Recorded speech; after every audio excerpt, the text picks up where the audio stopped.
Winning the Lord.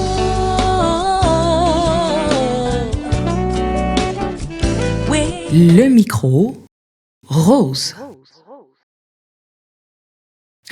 Coucou tout le monde, je suis coach Gaëlle Grasse, spécialisée en spiritualité et voix, coaching et atelier de voix. Bienvenue dans ce nouvel épisode du Micro Rose. Aujourd'hui, nous abordons le thème de la respiration dans le chant. Comment respirer est primordial pour un chanteur parce que effectivement, chanter est une activité respiratoire. Le saviez-vous? D'ailleurs, est-ce que vous vous rappelez encore des composantes de votre appareil respiratoire ou encore système respiratoire? En tout cas, pour les parties qui nous concernent, en tant que chanteur, nous allons parler du nez, de la bouche, j'allais dire la gorge, mais on va parler de la trachée. Et juste au bout de la trachée se trouvent les bronches qui relient la trachée au poumon. Et juste en dessous, nous avons le diaphragme, puis un peu à gauche, quelque part, le cœur.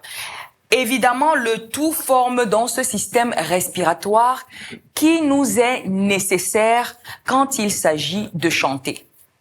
La physiologie a une part importante dans le chant. Bien connaître son corps et bien connaître les organes qui sont impliqués dans le système respiratoire, dans le système de chant, on peut le dire, est primordial définitivement pour un chanteur. Il permet de connaître où prendre des appuis quand il s'agit de chanter. Oui, nous avons besoin d'appui quand il s'agit de respirer. L'un des éléments primordiaux dans ce système de respiration est la trachée. La trachée est vraiment la route, le circuit par lequel l'air va et revient, nous permettant ainsi d'inspirer et d'expirer, de respirer et de chanter. Comment est-ce que, en tant que chanteur, vous gérez votre flux d'air? Pourquoi est-il important de gérer son flux d'air? Très souvent, la méconnaissance ou alors la mauvaise utilisation de ce canal de la trachée, de ce flux d'air, provoque des fausses notes dès l'entame de notre chant. On n'a pas souvent assez pris d'air ou alors on en a trop pris. La première note arrive et elle n'est pas très juste. Elle montre peut-être tout le manque d'assurance que, à ce moment-là, nous pouvons avoir, ou peut-être le stress, ou alors l'excitation. Mais le contrôle que l'on peut avoir sur notre respiration, à ce moment, déterminera la justesse de cette première note. Pourquoi je parle de la justesse de la première note?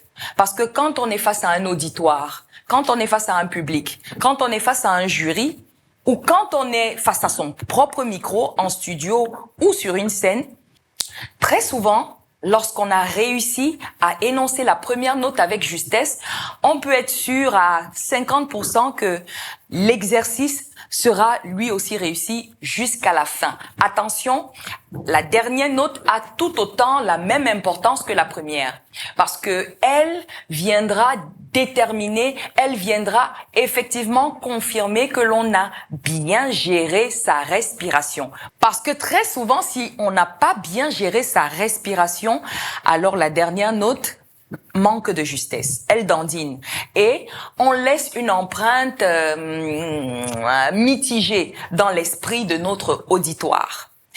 Comment gérer sa respiration? L'une des premières choses à faire, c'est le sport. L'exercice physique est fondamental pour travailler ses voies respiratoires. Avec de l'exercice physique, on se prépare à se mouvoir sur scène, à sauter, à vivre des émotions, à partager avec le public sans être essoufflé ou alors gérer cet essoufflement. Parce que, comme j'aime le dire, un bon chanteur n'est pas un chanteur parfait, mais c'est celui qui réussit à cacher ses faiblesses. Alors, travaillez votre respiration Sur les moteurs de recherche sur Internet, vous pourrez trouver des astuces et méthodes pour travailler votre respiration et cela ne rendra que votre chant meilleur. Je suis pour vous coach Gaëlle Grasse et j'espère que ces petits conseils vous aideront. Nous attendons vos avis et vos questions sur nos différents réseaux. À très bientôt pour le prochain épisode. Winning the Lord, winning the Lord.